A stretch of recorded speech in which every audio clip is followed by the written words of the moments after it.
गुरुवार प्रणाम। मैं संजय कुमार। इन दिनों अनेक स्तर पे शिक्षकों की नियुक्तियां हेतु रिक्तियां आई हैं। इस वैकेंसी के लिए स्ट्रेट फॉरवर्ड क्लासेस, जैसा कि बहुत लोगों को पता भी होगा आप में से, कि हम लोग स्ट्रेट फॉरवर्ड शिक्षा के ऊपर डेडिकेटेड एक चैनल है और यहाँ ऑनलाइन क्लासेस होती हैं। दिल्ली से सारी चीज़ें गाइड होती हैं। तो एक सोशल और मॉरल रिस्पॉन्सिबिलिटी के तहत एक सीरीज़ हम लोग ऐसे लोगों के लिए शुरू कर रहे हैं जो किसी कारण से हमारे यहाँ एडमिशन नहीं ले पाए या कहीं और भी एडमिशन लेके पढ़ रहे हैं, और थोड़ा हम भी उसमें सहयोग कर दें। तो आज से इस मैराथन की शुरुआत होने जा रही है और ये चलेगी। अभी अच्छे खासे समय तक इसको चलाया जाएगा। सोमवार से शुक्रवार को नियमित 6 बजे, और बिजली कट गई, कुछ समस्या हुई तो 6 से 7 के बीच ये लाइव होगी। इस प्रोग्राम को हम लाइव करेंगे, रिकॉर्डेड वीडियो होगी, स्ट्रीमिंग इसकी लाइव करेंगे। और इसके अंतर्गत पहला टॉपिक हम लोग उठा रहे हैं पीडागोगी का। कोई भी टीचर एग्ज़ाम का पर्याय पीडागोगी होता है और इससे बहुत अच्छी संख्या में प्रश्न पूछे जाते हैं और प्रश्नों का रेंज बहुत वैरी करता है और बड़ा विस्तृत क्षेत्र है पीडागोगी का। तो अभी तो हिंदी में कर रहे हैं, बहुत जल्दी कोशिश करेंगे कि इंग्लिश में भी इसके क्लास हों। तो मंडे से फ्राइडे होगा और इसके अंतर्गत हम डिस्कस कर रहे हैं जनरली वो प्रश्न जो किसी एग्ज़ाम में पूछे गए हैं। होता क्या है कि इतना बड़ा एजुकेशन का रेंज है, ये यूजीसी नेट से लेकर और पीआरटी तक, मतलब कहीं ना कहीं पीडागोगी का हस्तक्षेप ठीक ठाक रहता है। तो इससे आप ये जान पाएंगे कि इसके क्वेश्चन का रेंज कितना बड़ा है और उसकी एक अंडरस्टैंडिंग बनेगी। और जो लोग हमारे यहाँ नियमित हैं या जो एडमिशन लेना चाहते हैं तो इस चीज़ को भी समझेंगे कि हर चीज़ पे हमारे यहाँ क्लासेस चल रही हैं या शुरू होने वाली है टीचर एग्ज़ाम से जुड़ी। तो आज बात करते हैं पहले मैराथन में पीडागोगी, शिक्षण शास्त्र, शिक्षा शास्त्र, जो आप इसको कह लें। मूलतः ये है क्या? इसके सबसे बड़ी पीडागोगी की विशेषता है कि इसकी जो परिभाषा है, डिफिनीशन है, वो ओपन है, खुला हुआ है। समय के साथ इसकी परिभाषाएं में एड ऑन चीज़ें होती रहती हैं, जुड़ती चली जाती है, लाइक दैट। मूलतः ये पढ़ने पढ़ाने की एक विधि है, मेथड है, जिसमें दोनों स्टेक होल्डर यानी गुरु और शिष्य दोनों इन्वॉल्व होते हैं। तो जब दोनों इन्वॉल्व होते हैं तो दोनों का मनोविज्ञान भी इन्वॉल्व हो जाता है। मनोवैज्ञानिक स्तर पे भी एक जद्दोजहद चलता है, एक संघर्ष चलता है और उसका परिणाम है पढ़ना लिखना। एक बात। दूसरी बात, पढ़ाई लिखाई का मामला है तो ये मामला दार्शनिक भी बन जाता है, समहाउ फिलोसफिकल भी बन जाता है। तो पीडागोगी क्या हुआ कि दार्शनिक मिजाज की चीज़ों को इसमें रखा जाता है। जो भी शिक्षा से जुड़े दार्शनिक हैं उनका खूब हस्तक्षेप है पीडागोगी के अंदर। और मनोवैज्ञानिक दोनों, बाल मनोवैज्ञानिक, child psychologist and psychologist, pure मनोवैज्ञानिक, दोनों का हस्तक्षेप इसमें होता है। उसके बाद बहुत सारी चीज़ें अनुभव जनित, जब आप ट्रेनिंग लेते हैं, क्योंकि ये एक ऐसा फील्ड है जहाँ ट्रेंड ग्रेजुएट ही जाता है या 12 के बाद डीएलएड करते जाते हैं, तो 2 साल की ट्रेनिंग आप करते हैं। उसके दौरान आपके अंदर कुछ मौलिकता पढ़ाने लिखाने की विकसित होती होगी, वो भी आ जाती है। और समय के साथ साथ अब देखिए कि ये पोस्ट मॉडर्न इरा है जिसको हम उत्तर आधुनिक काल कहते हैं। तो उत्तर पोस्ट मॉडर्निज्म की विशेषता क्या है कि इसके अंदर इसको सबसे ज़्यादा गाइड कौन कर रहा है? तो इसको गाइड कर रहा है कंप्यूटर एंड इंफॉर्मेशन टेक्नोलॉजी, जो तीसरे औद्योगिक क्रांति का प्रतीक भी है। कि 3 और 4 औद्योगिक क्रांति अभी तक संसार में हुआ है। तो पहली औद्योगिक क्रांति जो हुई ब्रिटेन से शुरू हुई, उसमें जेम्स वॉट उसका हीरो बना, स्टीम इंजन आई और हर चीज़ मशीन के सहयोग से चलने लगा। चूँकि मानव का विकास कभी भी मशीन के संगत ही हुआ है। एब्सोल्यूट ह्यूमन डेवलपमेंट की कोई ऐसी कहानी नहीं है जिसमें मशीन का योगदान नहीं है। चाहे आदिकाल में वो 2.5 से 3 इंच का खुरपा हो निकौनी और गड्ढा करने के लिए, या वो बेलचा हो, या 6 अंगुल का हल हो, तो उसके सहयोग से बढ़ते बढ़ते आज हम ट्रैक्टर पे आ गए और तमाम मैकेनिक्स इन्वॉल्व हो गया। तो पहली औद्योगिक क्रांति जेम्स वाट के स्टीम इंजन से हुई, हर चीज़ स्टीम इंजन से चलने लगा। वाष्प शक्ति असली शक्ति बन गई, अश्व शक्ति को पराजित किया वाष्प शक्ति ने, और लूम चलने लगे, बड़े बड़े कारखाना चलने लगे। दूसरी औद्योगिक क्रांति हुई, माइकल फैराडे जिसके हीरो कहलाए, बहुत लोगों का सहयोग है। तो उन्होंने क्या किया, विद्युतीकरण किया, विद्युत का आविष्कार किया, इलेक्ट्रिसिटी आ गई और हर चीज़ बिजली से चलने लगी। उसके बाद तीसरी क्रांति हुई जिसका हीरो आप बावेज को मान ले, जिसका हीरो ब्रेटल रसेल को मान ले, चलेगा, जिसने कंप्यूटर क्रांति किया, और उसी के संग इंफॉर्मेशन क्रांति भी हो गई। ये 20वीं सदी के पूर्वार्ध से ये शुरू हुई और पूरी 20वीं शताब्दी में इसका दबदबा बना रहा। अब नई सदी में पोस्ट मॉडर्निज्म में अब इन सब चीज़ों से ऊपर चला गया, जो डेली आप पढ़ने को देखते हैं, आर्टिफिशियल इंटेलिजेंस, कृत्रिम बौद्धिकता, यानी हर चीज़ एक मशीन के द्वारा करने की बात शुरू हो गई। बहुत तेज़ी से हर फील्ड में उसका हस्तक्षेप हो रहा है, कृषि में हो रहा है, ड्रोन के द्वारा जो देखते हैं बहुत सारे पेस्टिसाइड का को छीटा जा रहा है, बहुत सारे काम होते हैं, मैपिंग हो रही है। फिर आप देखते हैं हॉस्पिटल में रोबोटिक्स सर्जरी आ गई, लॉजिस्टिक में रोबोटिक्स माल को इधर से उधर करने लगा, गार्ड रोबोट के आ गए, कृत्रिम मानव आ गए, एक तरह से मशीन लैंग्वेज आ गई, मशीनों की भाषा जिसको आप सीखते हैं, जिससे बड़े बड़े मशीन चलते हैं। उसके बाद डेटा साइंस आ गया, बहुत इम्पॉर्टेंट, जिसके बदौलत डेटा के लिए आप दिन भर मोबाइल से लेकर सब जगह बेचैन रहते हैं। और आखिरी क्लीन एनर्जी, यानी पर्यावरण, मानव अपने अस्तित्व को बचाएगा तो स्वच्छ इंजन से, तो देख रहे हैं खूब सोलर की बात हो रही है, लिथियम की बात हो रही है, और तमाम चीज़ें बदल रही हैं जिसका हर क्षेत्र में प्रभाव पड़ता है। तो ये सब they all are the part of pedagogy. अब लॉकडाउन हुआ था तो ई लर्निंग की बाढ़ आ गई, सारे स्कूल को इस मोड पे आना पड़ा। तो क्या हुआ कि पीडागोगी का वो पार्ट ही हो गया, उसको केवल कंप्यूटर कह के हम नहीं, या इंफॉर्मेशन टेक्नोलॉजी करके पीडागोगी से अलग नहीं कर सकते। They are the actual part of the pedagogy. अब नई शिक्षा नीति का ज़माना है, हाइब्रिड टीचिंग की बात हो रही है। कल वर्चुअल यूनिवर्सिटी की घोषणा भी हो गई, तो वर्चुअल यूनिवर्सिटी का नोडल एजेंसी दिल्ली यूनिवर्सिटी को बनाया गया है। अब सस्ते में ये प्रॉब्लम ख़त्म सीट का, अब जो जहाँ रहे वो आके इसमें एडमिशन ले पढ़े। चूँकि सरकार चाहती है कि हायर एजुकेशन में ग्रॉस इनरोलमेंट रेशियो 50% लाना, तो इसके लिए इस बिल्डिंग और भवनों से की कमी और इसको रातों रात नहीं तैयार कर सकते हैं या फैकल्टी। तो ये एक ऐसा मोड है कि जैसे ही मैं ही पढ़ा रहा हूँ, पूरे हिंदुस्तान में बैठे लोग इसको देख रहे हैं। तो this is the domain of pedagogy. ये पीडागोगी का परिसर हुआ, ये पीडागोगी का पूरा प्रेमाइसिस हुआ, जिसके अंदर चीज़ों को हम देखेंगे। पीडागोगी अपने आप में एक नैरो चीज़ नहीं है, वो हर चीज़ पे नज़र रखती है। Concept clear. अब हम चलते हैं, पूछता है कि कौशल कितने हैं, 1 6, दूसरा 10, तीसरा 8, चौथा 9।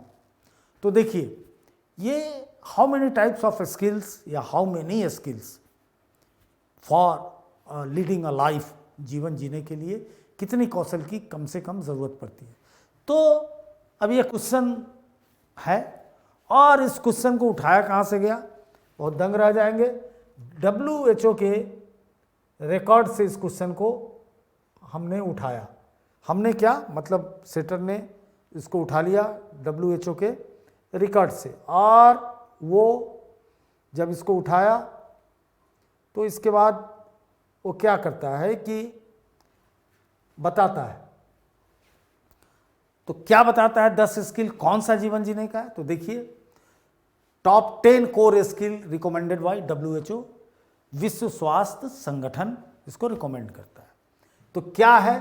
तो पहला है problem solving skill and attitude, समस्या समाधान का स्किल कि कोई कैसी समस्या का समाधान करता है। क्योंकि संसार में कोई भी ऐसा आदमी नहीं है, बल्कि कोई जीव जंतु नहीं है, कोई पेड़ पौधा नहीं है जिसमें प्रॉब्लम सॉल्विंग एटीट्यूड नहीं होता है। आखिर आपने कौवा और घड़े की कहानी जो पढ़ी है वो क्या है? प्रॉब्लम सॉल्विंग एटीट्यूड है, जो डे 1 में पढ़ाया जाता है। या हम लोगों के ज़माने में एक कैरेक्टर था मुरारी, और वो एक किसान के यहाँ काम करता है। तो किसी दिन किसान उसको कुछ पैसे देते हैं, पैसा उसके हाथ से गिर जाता है खेलते हुए, 5-6 साल का बच्चा। फिर उसको माँ कहती है कि कुछ भी इस थैले में लाना। थैले में उसने मुर्गी दे दिया किसान ने, थैले में से मुर्गी भाग गई, मुरारी टहलता रहा। फिर उसके बाद कहता है कि कुछ भी वो बांध के लाना। तो एक दिन दूध दे दिया तो जेब में रख लिया, सब दूध गिर गया। तो तमाम चीज़ें उसके साथ होती रही। तो वो है प्रॉब्लम सॉल्विंग कि कौवा कैसे पानी पी लेता है घड़े से, कैसे पत्थर डाल के उसके लेवल को ऊपर करता है। तो उसमें भी है, सब में है। भोजन के लिए वो प्रॉब्लम सॉल्व करता है, रहने के लिए करता है। वो कपड़े की चिंता नहीं करता है पशु पक्षी, लेकिन घर और भोजन की चिंता करता है। तो प्रॉब्लम सॉल्विंग एटीट्यूड हर जीव में हम देखते हैं। पौधे को देखिएगा कि कंपटीशन होगा धूप लेने के लिए, तो प्रॉब्लम सॉल्विंग। दूसरा क्रिटिकल थिंकिंग। क्रिटिकल थिंकिंग क्या है?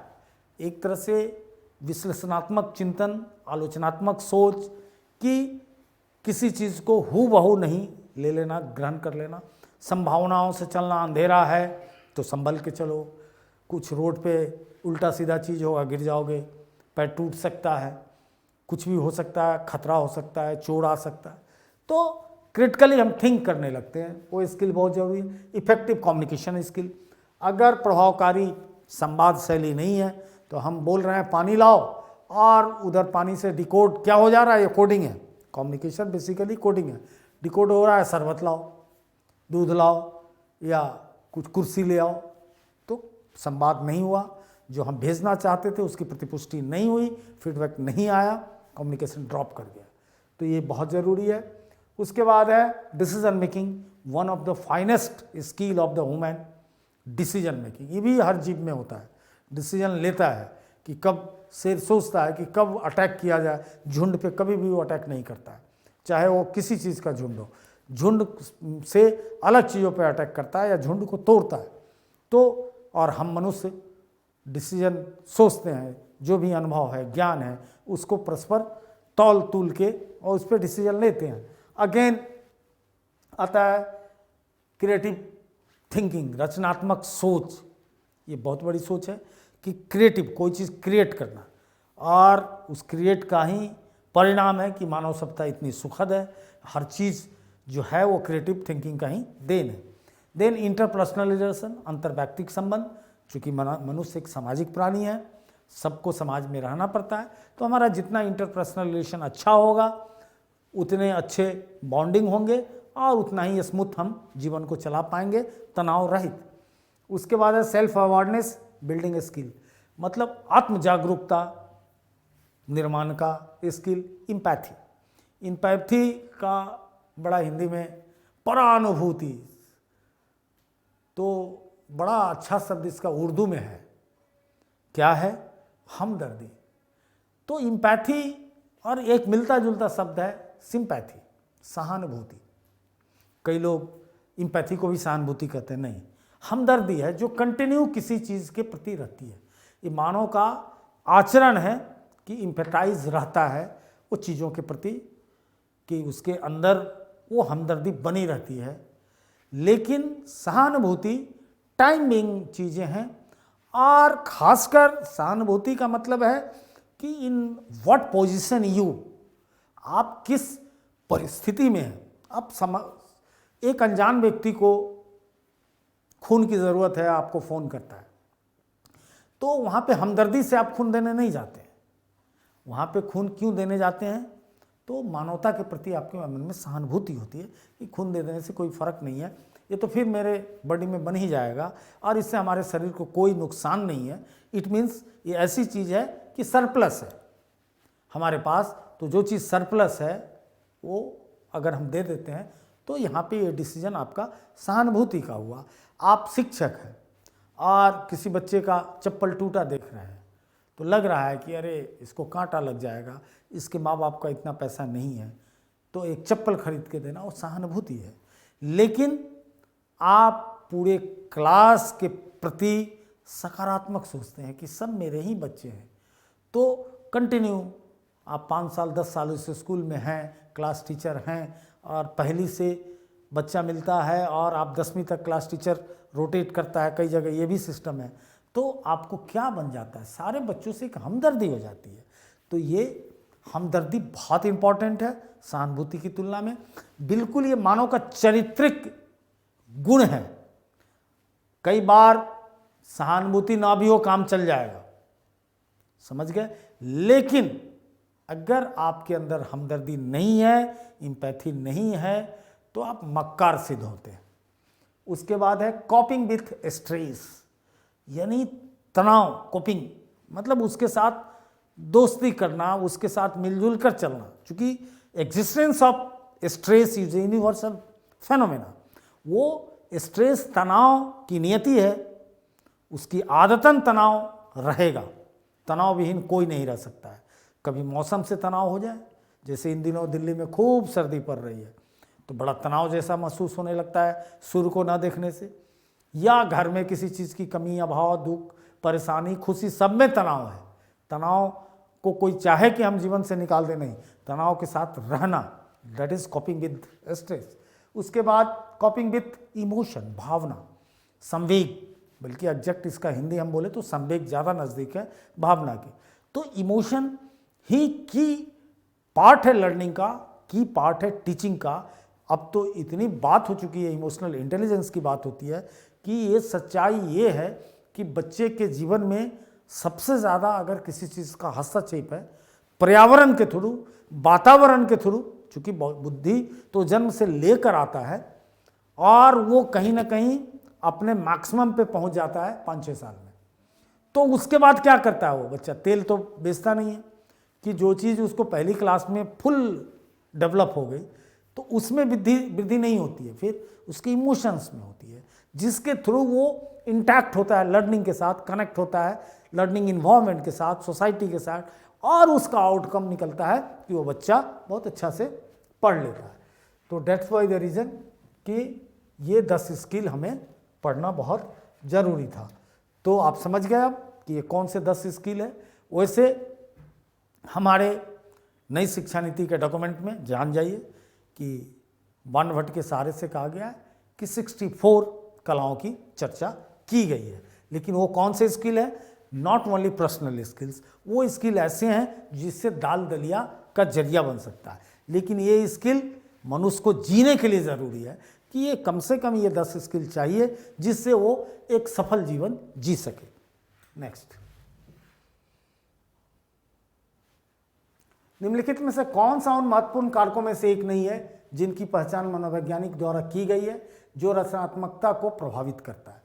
निम्नलिखित में से कौन से उन महत्वपूर्ण कारकों में से एक नहीं है, which one is not a important factor in following, जिनकी पहचान मनोवैज्ञानिक द्वारा की गई है, जो आइडेंटिफाई हुआ है साइकोलॉजी के द्वारा, जो रचनात्मकता को प्रभावित करता है, जो हमारे क्रिएटिव लर्निंग को प्रभावित करता है। तो रचनात्मकता समस्या दृष्टिकोण, रचनात्मकता उत्पाद, प्रॉब्लम अप्रोच, प्रोडक्शन अप्रोच, व्यक्तिगत अप्रोच, पर्सनल अप्रोच और प्रोसेस अप्रोच, तो प्रभावित करता है। जो रचनात्मकता को करता है तो रचनात्मक समस्या अप्रोच जो है पहला, ये प्रभावित करता है। दूसरा, निम्नलिखित में से कौन सा सोच का उपकरण है, which of the following is a approach of thinking. तो दिमागी मानचित्र, संज्ञात्मक अनुसंधान, ट्रस्ट कोट, यानी कॉग्निटिव इन्वेंशन, ट्रस्ट विश्वास, और कॉन्सेप्ट्स अवधारणाएं। तो सोच का उपकरण हैं। तो ये तीनों सोच का उपकरण है। इस तीनों से थिंकिंग प्रभावित होती है या थिंकिंग का इंस्ट्रूमेंट है। किस समाजशास्त्री ने समाज तथा संस्कृति के संरक्षण में शिक्षा प्रणाली की भूमिका पर बल दिया था कि एजुकेशन सिस्टम पे किस सोशलॉजिस्ट ने? तो हमने देखा कि पीडागॉजी में क्या था, मैंने बताया था फिलॉसफी, हमने बताया था साइकोलॉजी, अब सोशियोलॉजी भी आ गया, उसका भी खूब इम्पोर्टेंस है। तो इमाइल दुर्खीम बहुत बड़े सोशलॉजिस्ट हैं, सोशल थिंकर हैं, जिनकी बहुत मशहूर कृति सुसाइड है, आत्महत्या।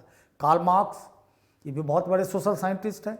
जॉन डीवी, ये एजुकेशन फिलोसफर हैं और मॉडर्न टाइम के सबसे बड़े एजुकेशनिस्ट माने गए।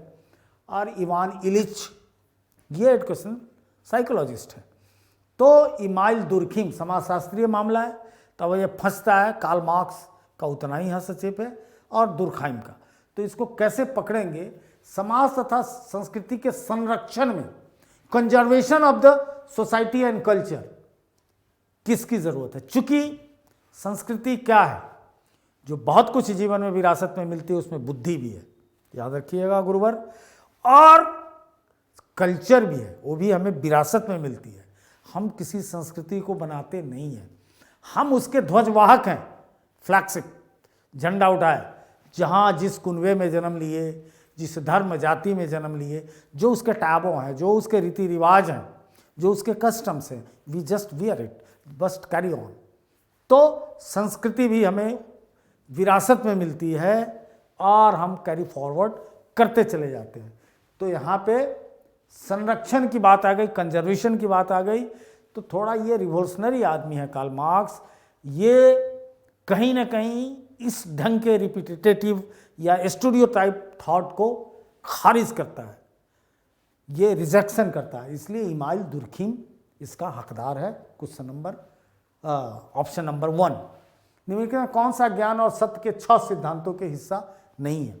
6 theory of validity and truth के कौन सा हिस्सा नहीं है?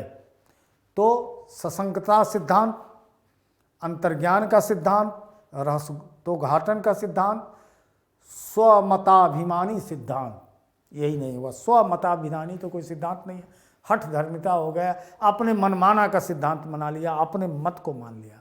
तो इसके ऑप्शन से ही आंसर निकल गए। कई बार ट्रांसलेशन का एक फायदा है कि इसका आंसर ही खोल के रख देता है। किस समाजशास्त्री ने धर्म को पवित्र चीजों से संबंधित मान्यताओं तथा परंपराओं की एकीकृत प्रणाली के रूप में परिभाषित किया गया है? तो धर्म की पवित्र, the pious thing of the religion, और उसकी जो मान्यता है, उसका जो ट्रेडिशन है, उसको एकीकृत, यूनाइटेड होके परिभाषित किया है। तो मैकाइवल एंड पेज, ये भी बहुत बड़े समाजशास्त्री है, लेकिन इतने बड़े फिलोसफिकल अप्रोच में ये उड़ जा रहा है। टॉलकम पार्सन नहीं है, सोशलॉजिस्ट नहीं है, और नियर डियर एंड साइकोलॉजी के ही होंगे। कार्ल मार्क्स नहीं है, चूँकि धर्म और ट्रेडिशन और इस सबसे थोड़ा मार्क्स विद्रोही है। फिर यहाँ एक क्वेश्चन इमाइल दुर्खीम के खाते में चला गया। शिक्षा का उद्देश्य होना चाहिए, what is the aim of the education या ऑब्जेक्टिव ऑफ द एजुकेशन? विद्यार्थियों में व्यवसायिक कुशलता का विकास करना, बिल्कुल आजकल की तो शिक्षा नीति यही कह रही है। विद्यार्थियों में सामाजिक जागरूकता का विकास करना, और विद्यार्थियों में परीक्षा के लिए तैयार करना, और व्यवहारिक जीवन के लिए विद्यार्थियों को तैयार करना। अब देखिए, ये क्वेश्चन को समझने के लिए हमको ऑब्जेक्टिव क्वेश्चन एमसीक्यू के फिलॉसफी को समझना होगा। कई बार एमसीक्यू क्या करता है कि उसके सारे ऑप्शन सही होते हैं, और जो मोस्ट वैलिड होगा उसको हमको उत्तर बनाना होता है। कई बार थोड़ा थोड़ा सब लगेगा कट रहा है, लेकिन उसमें कौन एक्यूरेट है, सर्वोत्तम ही चुनना है हमको कि कौन सा उत्तर द बेस्ट, द परफेक्ट होगा। तो ये सही है नई शिक्षा नीति के हिसाब से, ठीक है। व्यवसायिक कुशलता सबके लिए है, कोई इसको काट नहीं सकता है, और कोई इसका आंसर देता है तो बहुत हद तक वो सही है, लेकिन आंसर तो एक ही होगा। विद्यार्थियों में सामाजिक सोशल अवेयरनेस चाहिए, लेकिन थोड़ा धीमा पड़ जाता है। परीक्षा के लिए तैयार करना ही भी है, एक पार्ट है, भले ही शिक्षा नीति लाग चल रहा है कि हम जीवन के लिए तैयार कर रहे हैं, लेकिन परीक्षा की तैयारी तो होती है। अब मेन लड़ाई है व्यवहारिक जीवन के लिए विद्यार्थियों को तैयार करना, यानी बिहेवियरल लाइफ। तो अब लड़ाई 1 नंबर और 4 नंबर के बीच कांटे का टक्कर है। जैसे यहाँ एमसीडी चुनाव में दिल्ली में बीजेपी और आम आदमी के बीच था, कांटे का टक्कर इसी को कहते हैं। अब व्यवहारिक जीवन में तो आ ही जाता है व्यवसायिक जीवन, अलग नहीं, लेकिन व्यवसायिक में व्यवहारिकता नहीं आती है और केवल व्यवसायिकता ही झलकती है, जो शिक्षा का मूल उद्देश्य एक पार्ट बताता है। ज्ञान संवर्धन भी है, तो एक चरित्र निर्माण की संस्था भी है, एक मानव निर्माण। आफ्टर ऑल एजुकेशन क्या है, शिक्षा क्या है, स्कूल क्या है? तो school is a moral institution, नैतिकता सबसे बड़ी बात है। और इसीलिए उस स्कूल के टीचर को कहा गया 1986 के शिक्षा नीति में कि no nation is above than height of it teachers height. कोई भी राष्ट्र अपने शिक्षक की ऊंचाई से बड़ा नहीं हो सकता है। तो उस कंडीशन में हम 4 नंबर आंसर को लेके चल रहे हैं। उसके बाद किसी विद्यार्थी का सबसे महत्वपूर्ण विशेषता क्या होगी? उत्तरदायित्व की अनुभूति, ईमानदारी, सहभागिता, आज्ञाकारिता। अब देखिए ये भी इसी में फॉल कर रहा है। बड़ी लड़ाई है रिस्पॉन्सिबिलिटी की, एहसास, फीलिंग, सहभागिता, कॉपरेशन और ऑनेस्टी और ओबीडियंसिटी। तो देखिए जब भी आप एप्लीकेशन कोई बच्चा लिखता है तो क्या लिखता है? आपका आज्ञाकारी छात्र, कन्याकुमारी से कश्मीर तक योर ओबीडियंट स्टूडेंट, और गुजरात से ढाका तक, या कह लीजिए वो एक तरह से वो पाकिस्तानी चिट्ठी से लेकर बांग्लादेश तक, पूरे एशिया महादेश में या पूरे दुनिया में कहीं ना कहीं ओबीडियंसी को देखा जाता है कि जो आज्ञा, शिक्षक का शिक्षा देना भी आज्ञा है। आज्ञा का मतलब थोड़ी है कि शिक्षक कहता है जाके मेरा बर्तन मज दो, आज के डेट में नहीं कहता है। शिक्षक थोड़ी कहता है मेरा पर्सनल काम कर दो, वो आज्ञा देता है, चाहे होमवर्क के रूप में हो चाहे पढ़ाने के रूप में हो। तो सबसे ईमानदारी भी चाहिए, लेकिन डे 1 से हम आरुणि की कथा देखिए, उपनिषद की कथा है कि आरुणि अपने गुरु के आज्ञा पाकर गया कि वर्षा का दिन था खेती करने, और देखा कि मेघ रुक नहीं रहा है, पानी एक जगह से क्रैक है निकल रहा है, तो सो गया। जब शाम हुआ गुरु सब आ गए, आरुणि को खोजा नहीं गए, तो लोग पहुंचा, तो उसकी आज्ञा, उसकी निष्ठा महत्वपूर्ण हो गई। तो सबसे ऊपर आज्ञाकारिता की बात है। चरित्र का विकास होता है इच्छा शक्ति द्वारा, बर्ताव व्यवहार द्वारा, नैतिकता द्वारा। तो सबकी ज़रूरत है चरित्र के विकास में, इसलिए ऑल ऑफ द अबव सही होगा। नेक्स्ट क्वेश्चन पे हम चलें। कौन से गुण अच्छे मानसिक स्वास्थ्य के नहीं हैं? मतलब साउंड मेंटल हेल्थ के नहीं है। नियमित जीवन, संवेगात्मक परिपक्वता मतलब इमोशनल मैच्योरिटी, और नियमित रूटीन लाइफ, आत्मविश्वास, सहनशीलता, बहुत विनीत, स्वयं में सीमित, वास्तविकता की स्वीकृति, स्व मूल्यांकन की योजना। ठीक है, ट्रुथ को हम समझेंगे, एक्सेप्ट करेंगे, सेल्फ इवोल्यूशन की कैपेसिटी, लेकिन बहुत विनीत, स्वयं में सीमित। ये तो सुनने ही में लगता है बड़ा अच्छा मामला, ये नहीं है।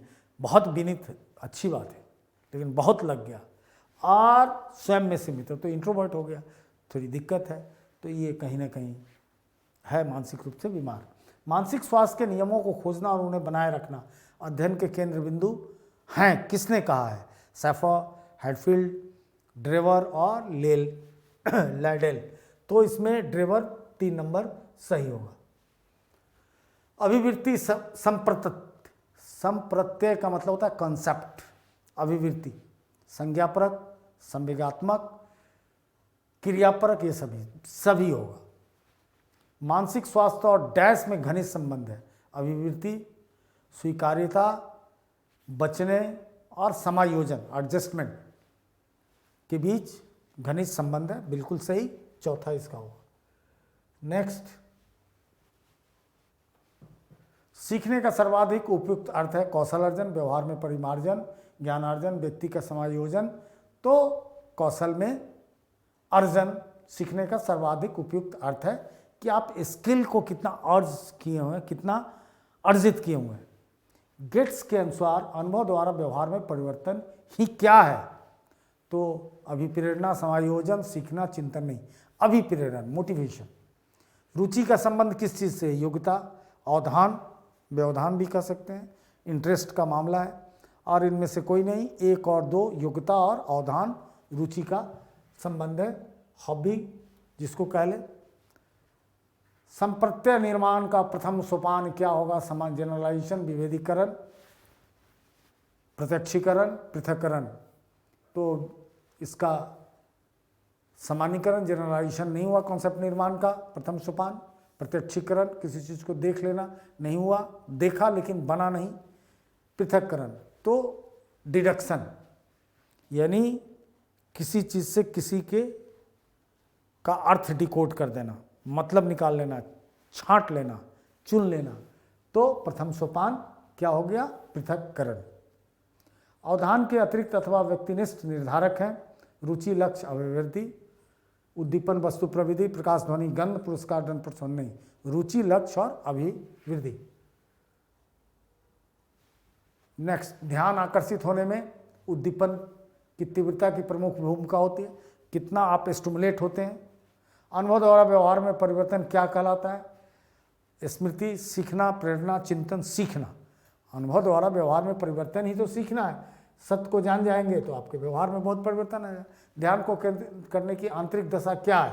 अवधि, रुचि, नवीनता, आकार। तो रुचि, ध्यान को केंद्रित करने की आंतरिक दशा रुचि है। एक परिस्थिति में अर्जित ज्ञान का दूसरी परिस्थिति में क्या उपयोग कहलाता है? तो ट्रांसफर ऑफ लर्निंग, जो हमने सीखा एक जगह और दूसरे जगह यूज हमने किया, तो ट्रांसफर ऑफ लर्निंग, जो एक लर्निंग का बहुत बड़ा चारित्रिक विशेषता है, अभिलक्षणिक विशेषता है। सीखना एक तरह से व्यवहार का क्या है? बचाव, विस्तार, संशोधन, प्रसार। संशोधन, सीखेंगे, ट्रुथ और फैक्ट को जानेंगे तो हमारा व्यवहार बदलने लगेगा। नहीं सीखेंगे तो हम लकीर के फकीर बन के रहेंगे। शिक्षा के क्षेत्र में पाठचर्या शब्दावली की ओर क्या संकेत करता है? तो 2 चीज़ें हैं,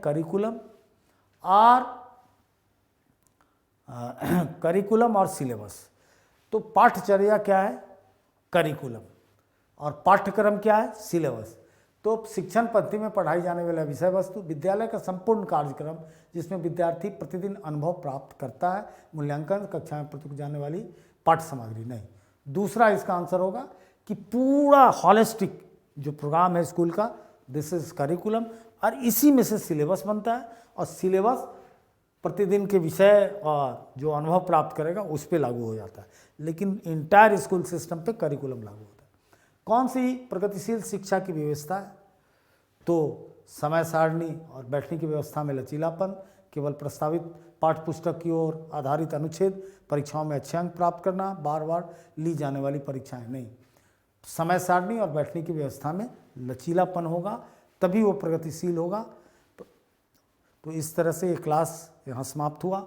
जिस किसी को चाहिए फ्री में इसका PDF मिल सकता है, और आप फ़ोन करें, एक फ़ोन उठाएं और हमारे ऑफिस में मिस्टर मनीष कुमार से बात करें और अपना मेल दें, आपको भेज दिया जाएगा आपके मेल पे PDF, केवल मेल पे, क्योंकि व्हाट्सएप पे संभव नहीं है, दिन रात इतने व्हाट्सएप आते हैं। तो मेल दीजिए और फ्री में इसको लीजिए, इस मैराथन को, और बताइए, दोस्तों को भी इसके बारे में जानकारी दीजिए, और हमारे YouTube चैनल को सब्सक्राइब कीजिए, लाइक कीजिए और बेल आइकन घंटी को बजा दीजिए, ताकि समय समय पर आपको अपने काम की चीज़ों का नोटिफिकेशन मिलता रहेगा और आप उसका फ़ायदा उठाते रहेंगे। जय हिंद।